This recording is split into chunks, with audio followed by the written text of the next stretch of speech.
Story 1. Ask your parents. I have no desire to talk to someone else's child about anything, let alone sex. Story 2. If it is my own, I would tell them. Not the whole process, but the essence of it. When a child asks that question, they want to know that. Story 3. Depends on how young. Is it someone else's child? Ask your parents which hospital you came from. As for my child, I would ask where they think babies come from. It may be because their friend is from Detroit. Story 4. My parents told me that a man and a woman come together, and then the woman becomes pregnant, which makes her belly grow larger. They gave me a book that explained it all with diagrams. I was 4 years old. Story 5. It depends on maturity, just as it did when I was a child. I had to respect their interests and consider how they were being raised.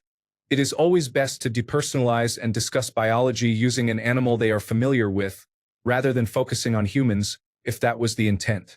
However, some people need a straightforward statement to avoid further confusion. Story 6. I think under the age of 9, you just have to say, well, mothers and fathers make children, and the babies live in the mother's tummy until they're big and strong enough to be born. If they follow up with, how? As mine has, you just say, well, that's a grown-up idea, and I'll tell you more when you're older. It's just not something that you're ready to hear yet. At age 9, I think you should tell the truth. The appropriate age may vary based on maturity. Story 7. My child is almost 4 years old, and I have discussed topics such as babies, breastfeeding, menstrual cycles, and puberty. I have answered any questions she has asked because I want her to know that I am honest with her. I also want to ensure she does not seek information from inappropriate sources. If another child is not receiving accurate information from their parents, they may turn to others for guidance, especially if they are older, around 10 years old, and their parents are unwilling to talk about these subjects. Story 8. Mom ate Chipotle. After 9 months of constipation, she gave birth to you in a gas station restroom. You smelled for months, but here you are now. Story 9. Your dad planted a seed inside your mom, and you grew from inside her. If they ask how the seed got inside, tell them that their dad had to remove her head to place it inside. Not technically a lie. Story 10. This changes all the time. It would depend on the child and how well I know the parents. I wouldn't necessarily say you grew in your mother's tummy to anyone, in case their reality is different. For example, I knew twins born by surrogate. To any child, I would generally say babies grow as a process of nature, similar to how flowers grow from a seed or birds grow from an egg. But you need to ask your adult, because they might want to tell you when you're older. Story 11. One of the neighborhood teenage girls became pregnant. I asked my 14-year-old nephew, who has special needs, how she might have gotten pregnant without being married. He looked at me as if I were an idiot and said, she must have gotten drunk, duh. Story 12. You could avoid discussing sex entirely like so. Babies come from grown-up humans, just like kittens come from cats and puppies come from dogs. Adults can combine their genes together to grow new little humans. Sometimes people need help from doctors to do that or to ensure the baby is safe and healthy. It takes a long time in the uterus for a baby to grow big and strong enough to thrive. Babies are really small and need a lot of help from older humans. It might sound direct, but I'd rather touch on the things others overlook because I've known people who experience traumatic miscarriages and infertility issues. Another benefit is if a child asks, what is a uterus? You can explain that it's a mammalian reproductive organ where the baby develops. If they're old enough to wonder how people combine their genes, they're old enough for a discussion about reproduction. Story 13. I prefer to be calm and direct when explaining to them that their behavior is inappropriate and that they may face consequences, like being teased. How often does this question arise with children that you require a standard response? Story 14. It depends. If the child is mine, I would provide an age-appropriate response. If the child is not mine, I would suggest asking their parents. Story 15. Just answer the question asked. You do not need to provide all the details. You grew in your mother's stomach. Story 16. What's so difficult about saying they come from mothers? If they ask how mothers make them, I'm definitely not going to explain how fathers are involved. Story 17. I said, when mothers and fathers love each other, they share a special hug, they become pregnant, and when the baby is ready, it comes out of the mother's stomach. It's not a complete lie. Story 18. Reply, instead of wondering where they come from, why not ask where they go? Then pick the child up and toss them into the horizon. Story 19. If it is my own child, I would ask what they already know and why they want to know. The question they have might not relate to what we think it could be. They may have heard a word and want a definition, or they may have heard something from friends that they do not understand. Story 20. If it's my child and they ask, I don't see the harm in telling them the truth. They are going to find out one day anyway. Story 21. I appreciate that nonsensical explanation that doesn't truly clarify anything. Children should learn early that adults often mislead them. Story 22. If it is someone else's child, I am not sure. They probably came right through the front door at some point. They tend not to ask me much else for a while. If it is my child, I provide an age-appropriate amount of truth. Story 23. To a child who is not mine, ask your parents. To my own child, they grow inside mommy's tummy. To the inevitable follow-up question of how they get there, I'm legally not allowed to tell you that until you are 12 years old. Story 24. What? Hey, whose child is this? They are asking me about inappropriate subjects. I did not initiate this interaction. I know my rights. Story 25. A mother's abdomen is the largest cavity in the body. It lies between the chest and the pelvis, holding many of the body's organs, including the liver, stomach, and intestines.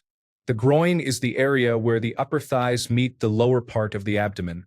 Story 26. Mom and dad choose a tiny seed to play hide and seek with, and they have to hide it inside mom's tummy for 9 months in order to win the game and trade the win for a baby, which also happens to come out of the tummy. And here's a secret. The seed is the baby, just not fully grown yet. But don't tell anybody that. Story 27. My 5-year-old asked a question, so he received a straightforward answer. Mommy and daddy fell in love, and we love each other so much that we took all the extra love and turned it into a baby. Story 28.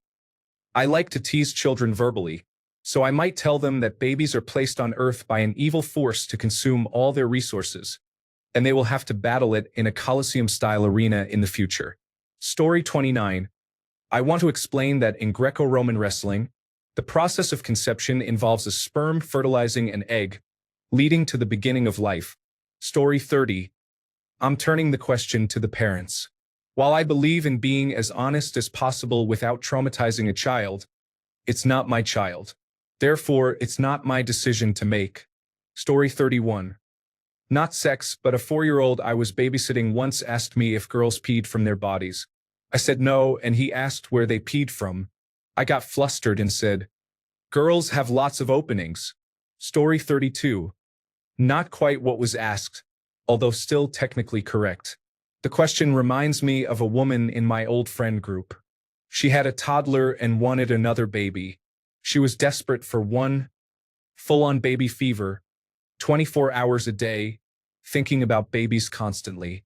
Her marriage was falling apart, and her husband was hesitant to have a second child. My friend would tell us, almost in tears, how she would wait for her husband to arrive home and then lie down naked with her legs spread on the floor by the front door or even on the dining table. She would follow him around the house, naked, bending over and whining, her words. It was difficult to hear this every time we saw her. It became tedious and cringeworthy. Eventually, they had their second child, but they promptly separated in a messy divorce. So, to answer the question, sometimes children come as a result of just wearing your partner down. Story 33. Someone else's child? That's a great question to ask your mom or dad. With my children, I start with, where do you think? To gauge their understanding. Then I explain, God took a little bit of dad and a little bit of mom and put it in mom's belly. When they are young, that answer satisfies them. However, at some point they ask, but how? So I provide a more specific, anatomically correct answer appropriate for their age. As they grow older, I also get them books by Roby H. Harris that help them understand better. Story 34. Just say, it depends on what kind of babies. Baby kittens come from mommy cats. Baby birds come from eggs. Baby furniture comes from a factory. Then walk away. This tells them everything and nothing, leaving more explaining for the next person. Story 35. This is how it went for us. Our children were 5 and 3 when they started asking questions, which was younger than we wanted. We didn't want to explain all the details because they wouldn't understand without an education in physiology that they weren't ready for. Children. Where do babies come from? Us. They grow inside the mother. Children. But how do they get there? Us. The father has a baby seed and the mother has an egg inside her. They do a special kind of dance after they get married, and then it makes a baby. Children. Oh, okay. A few months later, child 2. How does the seed get inside the mother? Child 1. Does she eat it? My spouse and I. No, it's kind of complicated what happens inside the mother. We will explain it when you are older. As a natural course of learning human anatomy between school and home, the details are filled in. Story 36. Babies come from mothers. They often walk up to every pregnant woman and ask if there is a baby in her belly. Story 37. My son was 8 and my daughter 3 when I got pregnant with their brother. I told my husband he would need to explain it to our son, and I would answer any questions from our daughter. I told them I had a baby in my tummy. Our son said okay. Our daughter, wide-eyed, asked how it got in there and how I would get it out. Fun times. Story 38. I explain at an age-appropriate level. I want them to hear it from me, not discover it elsewhere.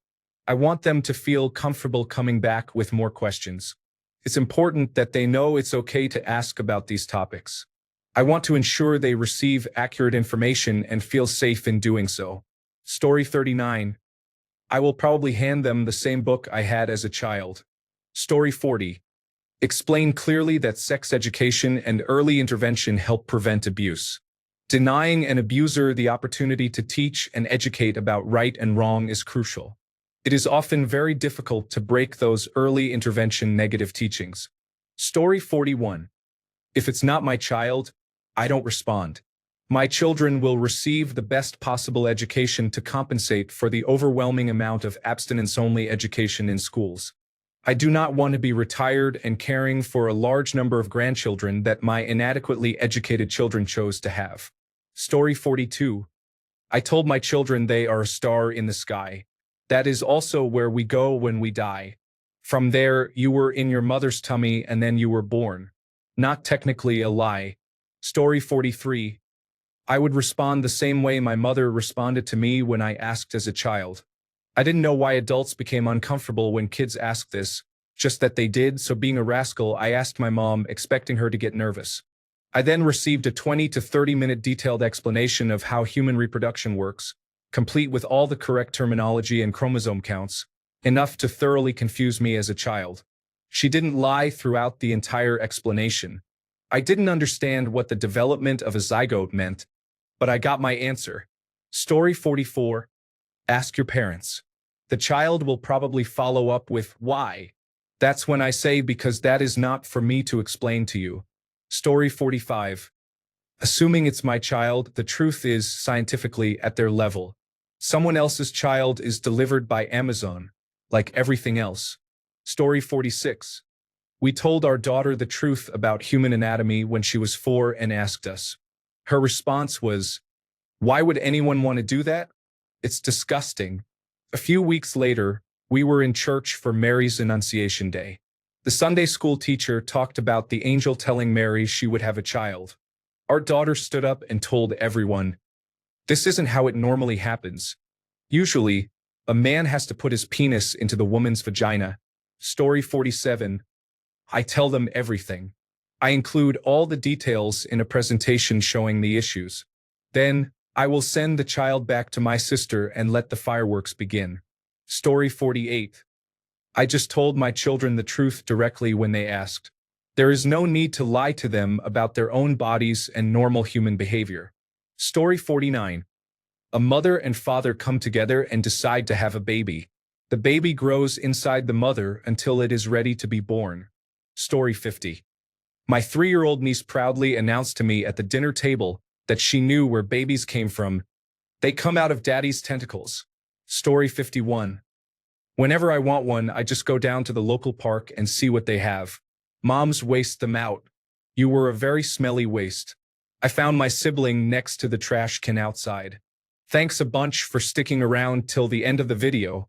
Remember to subscribe, and until next time, stay awesome and goodbye.